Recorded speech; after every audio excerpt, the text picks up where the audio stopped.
Gran gusto de saludarlos en este nuevo programa de Corrientes de Pensamiento.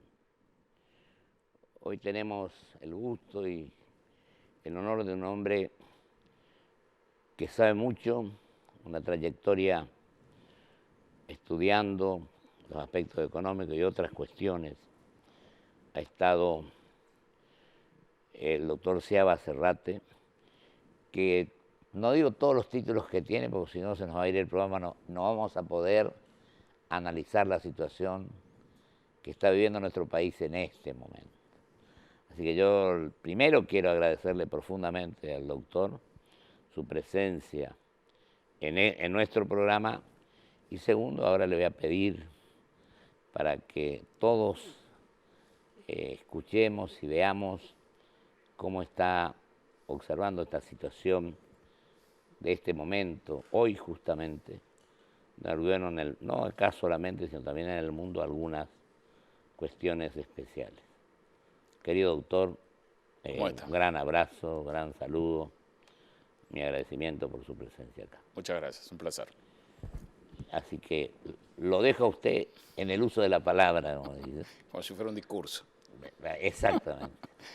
Yo creo que estamos en una transición. Cuando tiene la palabra el senador o el diputado fulano. Creo que estamos en una transición que se aceleró con el resultado de las PASO. Transición entre un resultado en las PASO muy contundente, una primera elección, porque todavía no se ha votado. Claro. El 27 de octubre, pero esa contundencia del resultado de las PASO ha cambiado el escenario de una manera no prevista. Lo ha puesto a Alberto Fernández en una posición muy expectante, y eso implica además un cambio con respecto a la tendencia que teníamos, a la trayectoria de estos 4 años. Creo que el gobierno planteó esto como una pulseada entre el futuro y el pasado, y las PASO han mostrado una cierta nostalgia por el pasado, y creo yo un castigo sobre el presente. ¿Usted no cree, mi querido doctor, que es un error profundo? Yo lo vengo diciendo acá, que los argentinos, en lugar de pensar en el futuro, seguimos peleándonos por el pasado, ¿no? Yo creo que es equivocado, pero admito que esto estaba, digamos, a ser dirimido, y se dirimió de esa manera. Además, la polarización famosa, que a los que estuvimos también nos ayudó mucho. No, se promete dejarla de lado, vamos a ver cómo son las cosas. Creo que lo que hay es una gran incertidumbre en un sentido lato. No sabemos bien qué cosas pueden pasar muchísimas cosas, para bien o para mal. Falta bastante tiempo. Falta bastante tiempo todavía. Tenemos algunas pistas, digamos, algunas pocas. Hemos asistido a otras campañas que prometían ser una cosa y terminaron siendo gobiernos de corte muy diferente. Así es. Creo que de vuelta es un triunfo de una coalición peronista, donde han confluido distintos peronismos que parecían también muy distanciados. La misma fórmula, digamos, Alberto Fernández y Cristina Fernández, o Cristina Kirchner, habían tenido diferencias grandes. Creo que no se han disipado, o digamos, los cuestionamientos de Alberto Fernández a Cristina no se resolvieron públicamente, pero digamos, hay acá una coalición, y esa coalición está en marcha. Va a volver a plantearse en la elección, diremos. Puede ser, y después en la gestión de gobierno, ¿no? Así como Cambiemos, creo que fue una coalición electoral muy exitosa, y después probó ser una buena coalición parlamentaria, pero digamos, la gestión de gobierno estuvo bastante centralizada en el PRO. Vamos a ver esta coalición en esos planos diferentes, qué características tiene. Claro, pues la coalición cívica, radicalismo, PRO. Exacto. Así que hay un revivir de las alianzas, que creo que eso lo que refleja es que nadie tiene suficiente poder para poder imponerse por sí solo. Ni votos cautivos tampoco. Así es. ¿Y usted no cree, doctor, de paso, pregunto, que cualquiera sean las instrucciones que dé uno u otro, la gente va a votar como quiere, en definitiva, como piensa? Porque eso ha hecho y eso. Acá nadie va a poder decir porque soy candidato o fui candidato en las PASO. Creo que hay que hablar, por supuesto, hay que clarificar las cosas, ¿no? Pero es difícil que alguien diga, como algunos por ahí dicen, tengo tanto votos, y no es cierto. No. Y los tuvo Macri en el 2017, lo perdió del 2017 al 2019. Incluso aquella vez, primera vuelta, había perdido con Scioli. Exacto. Creo que por 8 puntos. 8 o 9 puntos. Y ganó después. Ganó después con los 900.000 votos de Córdoba. Con un tercero en discordia que tenía 20 o 21% de los votos y eso permitió remontar esa diferencia. Efectivamente. Ahora está más polarizado, es más difícil dar vuelta al resultado y la misma diferencia es más grande. Pero no todo está perdido, creo que lo que queda es la posibilidad de un milagro y me parece que uno ve a los distintos jugadores del orden social acomodarse como si ya el resultado estuviera casi cantado. Y esto, doctor, lo del fondo que hablaron ayer con la gente de Alberto Fernández, que hablaron también con el nuevo ministro de Economía, con la gente la CUNSA, del gobierno actual, presidido por el ingeniero Macri. ¿Qué conclusión saca usted? Yo creo que ninguna definitiva. Hay un documento bastante extenso de Fernández y bastante un documento después de la reunión, hay declaraciones cuyas fuentes parecerían ser el Frente de Todos atribuidas al fondo, poco creíbles y que además el fondo ha rechazado acerca de la necesidad de adelantar la entrega de mando. Esos dos elementos darían la sensación de que es una estrategia de comunicación también del Frente. Nos hace recordar que todavía la campaña prosigue. Y en cierta medida nos vuelca al pasado, a ese pasado cuando uno usaba el fondo de punching ball o de sparring para pegarle, ¿no?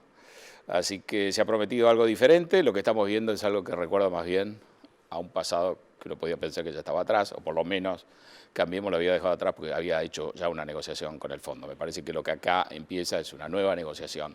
Una nueva negociación. Exacto, con un nuevo gobierno, si es que el nuevo gobierno o este gobierno o esta gente que ha sacado esta diferencia en las PASO concreta la elección. Porque no va a ser fácil para nadie el 2020, diremos, ¿no?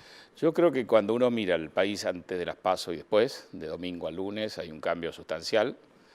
Ese otro país ha quedado atrás y el que está ahora por delante es bastante más complejo, ¿no? Tiene un dólar mucho más alto, que a Fernández le parece razonable, o sea que está avalado.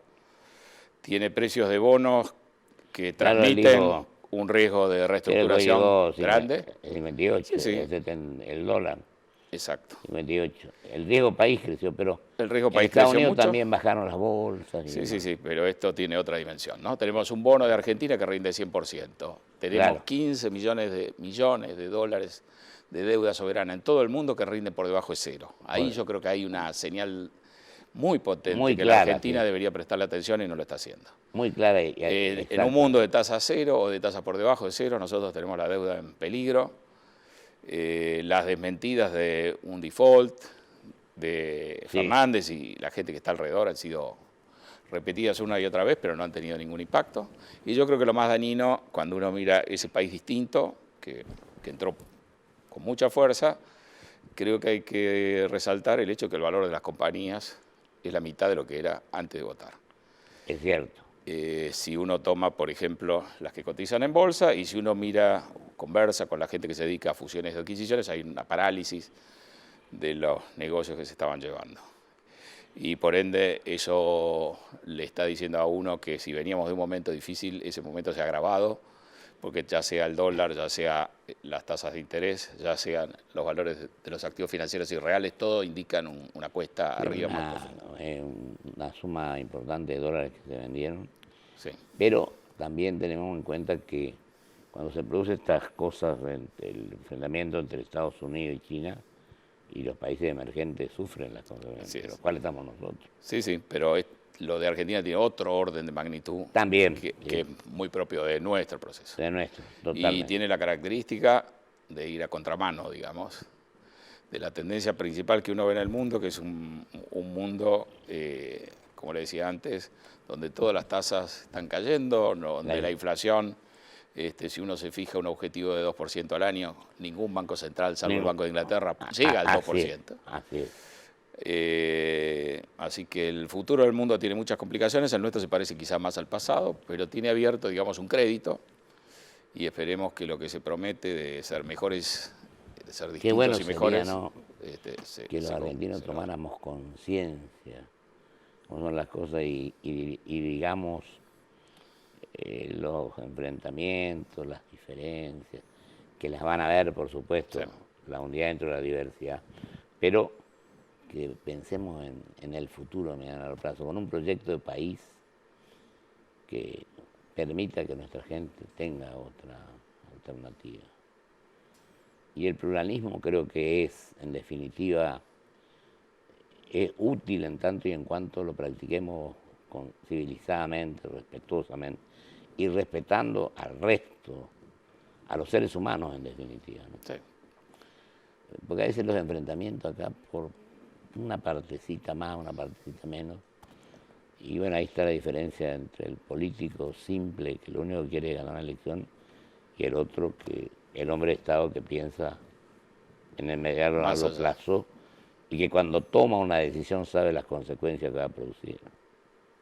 Bueno, eso está abierto, es un libro con las páginas en Exacto, blanco. Exacto.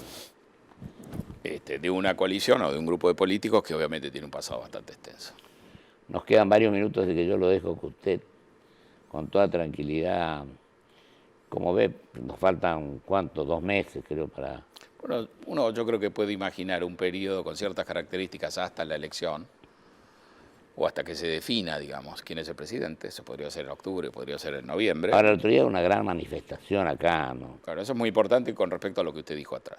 Claro. Es importante que rija la democracia y que eso no se limite al mecanismo de selección de los presidentes, sino que también respete los derechos de la minoría. Yo creo que fue una cosa con un grado de espontaneidad importante, mirando hacia el futuro. Hacia el futuro. Y poniendo el dedo en algunos temas que uno se imagina que pueden ser problemáticos hacia el futuro. Hubo mucho... Porque fue realmente muy grande la manifestación. Así es, así es. Como le decía antes, me parece que hay distintos grupos que tienen votos importantes, que coaligados pueden llegar al poder. Esas coaliciones son temporarias, circunstanciales, pueden cambiar. Y me parece que la marcha del fin de semana pasado lo que puso el acento en la necesidad también de respetar a las minorías circunstanciales. Fue el sábado, ¿sí? Sí. Plaza de Mayo. Exacto. Dios quiera que aprendamos eso todo, porque todos cometemos errores, pero creo que tenemos que recuperar o tratar por lo menos de hacer todo el esfuerzo o hacer las cosas de la mejor manera posible para que la gente vuelva a creer en la política o en los políticos. Es importante, exacto. Sobre todo siendo coherentes y siendo transparentes. Y creo que también la sociedad civil se tiene que involucrar y tiene que exigir. Y tiene que ser protagonista. Exacto. Y tiene que exigir transparencia, que no haya corrupción, que no haya impunidad. La calidad de los datos, de las afirmaciones, no se pueden decir cosas que no se sustenten. Pues yo siempre digo, querido doctor, lo siguiente. Cuando a uno lo eligen, uno se convierte en mandatario de la gente que lo eligió. Y tenemos que decir la verdad en la campaña, siempre la verdad, aunque a veces no le caiga bien a las personas, a los ciudadanos. Pero nosotros creo que, diciendo la verdad, y no una cosa en la campaña y otra después, cuando se asume, pues ahí tenemos que cumplir con la gente que nos dio el voto para que llegáramos. Me parece que esta es la síntesis de lo que tenemos que hacer para recuperar. Con esa gente hay que cumplir con la nación en general. Uno es presidente de la nación. Con el país, exactamente. ¿No? Entonces, bueno, esperemos dar vuelta a esta página, cualquiera sea el resultado, que los próximos años sean mejores. Querernos un poco más, respetarnos un poco más, civilizadamente, entender que el otro no sirve para nada. Yo creo que ese es un buen punto de partida, que hagamos énfasis en eso.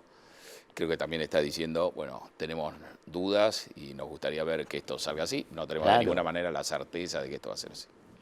Totalmente. ¿Y en la cátedra cómo anda?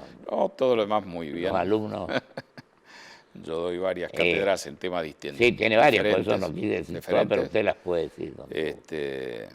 Creo que ahí hay un espacio para el optimismo, porque uno ve nuevas generaciones que están interesándose. Que se están formando, que a lo mejor tienen una formación, yo creo que más vasta, o con más conocimiento de lo que está sucediendo en el mundo en tiempo real. Exactamente. Que la que pudimos tener nosotros. Efectivamente. Que más allá de todos los problemas que puede haber, que son muchos, sigue habiendo familias que mandan a sus hijos, hijos que crecen y se quieren formar. Y yo creo que ahí reside buena parte del futuro y de la esperanza. De la esperanza sobre el futuro de la gente. Hay una cosa más, querido doctor, y usted lo acaba de decir prácticamente. Los que ya somos mayores, yo creo que estamos haciendo a veces, no sé por qué, porque creo que tenemos que darle a nuestra nación, a nuestra patria, diremos, todo lo que podamos, pero pensando en las futuras generaciones, ¿no? Exacto, exacto. Porque esto es cierto, y usted que está en la cátedra también, y que tiene varias, a usted entonces me reconforta lo que me acaba de decir. Yo he notado eso, pero usted lo ratifica, que la juventud se está interesando bastante más en todo esto, ¿no? Se interesa, se forma, Estudia, tiene acceso hoy, tiene acceso. puede viajar. Es bastante Con- común intercalar algún semestre con una estadía en el exterior. Vienen alumnos del exterior, vienen becarios del Así exterior. es. Yo creo que si trabajamos y mantenemos una persistencia en la educación, ya sea una de las claves para tener un futuro mejor, y me parece también para esta invocación del respeto. Ese intercambio tiene una gran significación, intercambio. Me acuerdo nosotros en la primera etapa democrática 83-87 hicimos un intercambio con estudiantes de Grignon de Francia que vinieron y nosotros mandamos correntinos allá. Claro. Y produce un gran resultado favorable, diremos. Creo que abre la cabeza, permite ver otras culturas, cómo se resuelven algunos temas con acierto que acá no hemos logrado, digamos, de alguna manera encarrilar. Y me parece que también genera una tolerancia de que hay distintas maneras en que se pueden hacer las cosas, distintas ideas que prevalecen, distintos regímenes políticos. Por eso, querido doctor, yo sostengo que las relaciones exteriores tienen una gran significación. Así como decimos que el rol del Estado es importante, que la educación es fundamental, lo más importante quizás, la cultura y la educación, la salud, y yo digo también las relaciones internacionales, por lo que usted está manifestando justamente. Sí, en un mundo globalizado donde hay problemas también. En un mundo donde esto está bajo mucha tensión, ¿no? En este particular momento. En este particular momento. Yo diría desde el 2016 para acá, con el triunfo sorpresivo del Brexit, que pone fin, digamos, a una experiencia de más de medio siglo de integración en Europa y la pone bajo revisión, y que además genera yo diría un desafío para Gran Bretaña muy grande. Así es. En el sentido que hay un mandato del pueblo que, fíjese, que no se somete a un segundo referéndum. Así es, así es. Porque se considera que eso sería de alguna manera cuestionarlo, pero ese mandato es impreciso, es borroso, manda el Brexit, pero no define de qué se trata el Brexit. Así es. Y cuando se ha intentado en la práctica algún camino del Brexit, ha sido rechazado sistemáticamente en el Parlamento, ¿no? Entonces ahí hay también otro aspecto importante de cómo la sociedad elabora sus mandatos, a quién pone a cargo y qué hace cuando la cosa no está muy bien resuelta. No está muy bien resuelta. Y creo que Brexit es un tema, otro tema es la presidencia de Trump, que ha cambiado y ha puesto de alguna manera, ha dado vuelta muchos preceptos. Y Gran Bretaña y Estados Unidos han sido, por lo menos en el plano económico, han creado este orden. Así es. Han empujado la globalización con mucho éxito, incluso han perseguido a quienes no querían adherirse y ahora están dando vuelta a esto. Así que en el mundo creo que también hay una confusión, hay mucha confrontación, está la irrupción de Asia y de China sobre todo, y hay que digerir todas esas cosas a la vez. Sería bueno que Argentina se integrara a esa dinámica y pudiera dejar la suya propia de mirarse el ombligo. Y lo bueno, querido doctor, fue esto que empezó Chile con el tema del Pacífico. Así. Que cuando estaba Obama estaba también Estados Unidos, después no, pero que está Japón, que está Canadá, que está Colombia, que está Esa es una experiencia muy interesante porque el TPP, que era el borrador, el proyecto, pensado en tiempos de Obama, Trump lo desechó, pero el resto de los países siguieron y aprobaron una versión revisada y aumentada de ese tratado. Así que por un lado vemos algunas tendencias a mirar hacia adentro, a un modelo, digamos, más de tipo bilateral, dejando de lado un orden basado en reglas, pero hay otros países que siguen empujando en la misma dirección y entonces... Y después está Mercosur Mercosur que habrá que ver qué pasa acá para ver cómo se hace, ¿no? Ahí con la íbamos en una dirección y uno se imagina que si cambia el gobierno ahí puede haber también otro cambio de dirección o básicamente nos podríamos quedar donde estamos. Nos queda un minuto, pero le hago esta pregunta. Usted vio que pensamos todo esto, pero a veces incurrimos en algunas cuestiones infantiles. Yo nunca quiero hablar de otro país, pero hemos visto hoy algunas actitudes que no son las que convienen para la integración del mundo, ¿no? Y justamente para esto Mercosur y la Unión Europea. Y el acuerdo con el EFTA, que viene también. Son temas, digamos, donde hay una intención, los parlamentos tendrán que aprobarlo. Recién este año se ha aprobado el CETA entre la Unión Europea y Canadá. Así es. Y este mismo tema es un torbellino. Creo que íbamos en una dirección, a lo mejor eso se va a replantear con el nuevo gobierno. La verdad que el Mercosur como estaba, languidecía, no tenía proyección y creo que la Argentina lo quería cambiar, a lo mejor ahora no, pero Brasil lo quiere cambiar. Yo creo que una de las cosas, por último, que opino, importante que hizo esta gestión es con respecto a la política exterior. Sí. Abrió puertas de nuevo. Sí, y supo jugar un rol muy importante. Yo creo que la presidencia argentina del G20 es una de las mejores presidencias. Efectivamente. En un momento de gran tensión entre estos dos países, entre estos dos gigantes, Estados Unidos. ¿Se acuerda que se quedaron un día más los dos? Exacto, acá se firmó una tregua comercial y se consiguió un comunicado conjunto que no había conseguido la PEC en Nueva Guinea por primera vez en años, que no consiguió el G7. No consiguió en Halifax, en Canadá, y no consiguió ahora en Biarritz. Simplemente se emitió una declaración. Creo que en esos foros Argentina ha sabido sacar lo mejor de su potencial, porque ha tenido un rol de liderazgo. Fue un éxito total. Estupendo. A veces uno siente una especie de lástima de que ese potencial que podemos desplegar en la política exterior y que ha tenido tanto impacto, algo equivalente no podamos armar coordinadamente con un consenso fronteras adentro del país. Yo le agradezco enormemente su presencia, doctor querido, y le digo que usted en la cátedra, yo lo que puedo también en la cátedra, en la política, bueno, en todo lo que estamos, los argentinos tenemos de una vez por todas darnos cuenta que estamos en condiciones de mejorar ostensiblemente. Así que le agradezco mucho su presencia en nuestro programa. Gracias. Y le deseo éxito, como siempre. Bueno, ya sé que lo tiene. Muchísimas gracias. A usted. Vamos a un corte y vuelvo con mis conclusiones.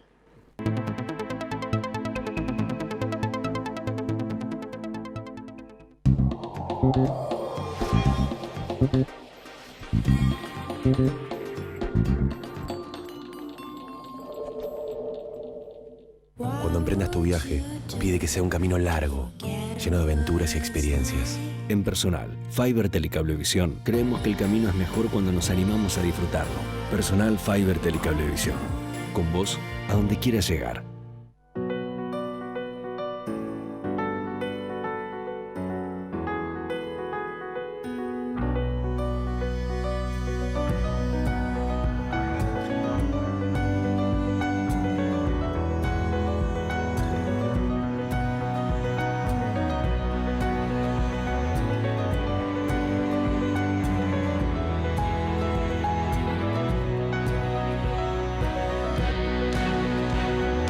Queremos que más gente se cuide.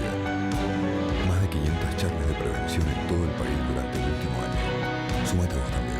Conoce más en osde.com.ar. Una garantía de alquiler que te abre más puertas. Provincia Seguros te acompaña con un seguro de caución en 24 cuotas, sin límite de edad y solo con tu firma. Llama al 0810-222-2444. Provincia Seguros, una empresa del Grupo Provincia. Estoy copada con la app del banco, que ahora podemos ver cuánto gastamos por rubro. ¿Y aparece lo que gasté yo? El rubro pavadas no figura. Figura supermercado, indumentaria, viajes. Lo descubrí siguiendo un influencer. ¿Y qué es un influencer? Vendría a ser lo contrario a lo que sos vos. No influís en el orden de la casa, no influís en ningún plan copado. Serías como un no influencer. ¿Un qué? Un no influencer. ¿Yo? ¿No influencer? Sí, un influencer. ¿Sabes qué? Lo que digas no me influye. Claudia? ¿Qué quiere ser influencer? Organiza mejor tus gastos con la app Galicia. IRSA. Somos la mayor empresa argentina inversora en bienes raíces. IRSA. Líderes en real estate. Cuando somos libres para movernos, todo es posible. Start Your Impossible. Toyota. Grupo Petersen. Desde 1920, construyendo el país.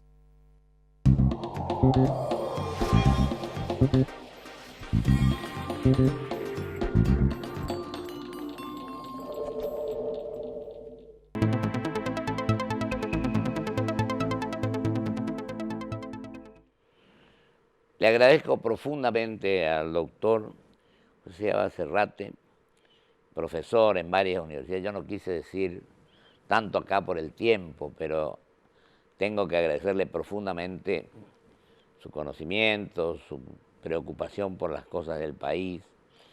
Lo ha demostrado en mil oportunidades y lo ha dicho hoy aquí. Creo que esto, y me reconforta fundamentalmente una cuestión que él manifestó con total tranquilidad y convicción, de que sus alumnos demuestran que tienen interés en estudiar, en aprender, y sobre todo en ser protagonistas, que creo que si la juventud y los 40 y tantos millones de argentinos no se desentienden, a veces por la mala imagen que tenemos los dirigentes, creo que es fundamental que ellos exijan a aquellos que votan, que eligen, que cumplan con lo que tienen que hacer, con lo que dijeron en la campaña, que sea una auténtica realidad y no demagógicamente, y que después lo hagan desde la función para la que fueron electos. Y fundamentalmente que nos ajustemos a cumplir con la letra y con el espíritu de la Constitución Nacional. Yo creo que ese es el mejor proyecto de país que podemos plantear y podemos decirle a las generaciones por venir. Que estudiemos, que analicemos, que tengamos equipos técnicos que nos permitan trabajar y pensar en el mediano y largo plazo y dejarnos de enfrentar por el pasado, por los odios, los rencores y todo aquello que no conduce a nada bueno para todos nuestros compatriotas, para todos los ciudadanos. Muchísimas gracias. Hasta el próximo jueves con el doctor Marcelo Elizondo.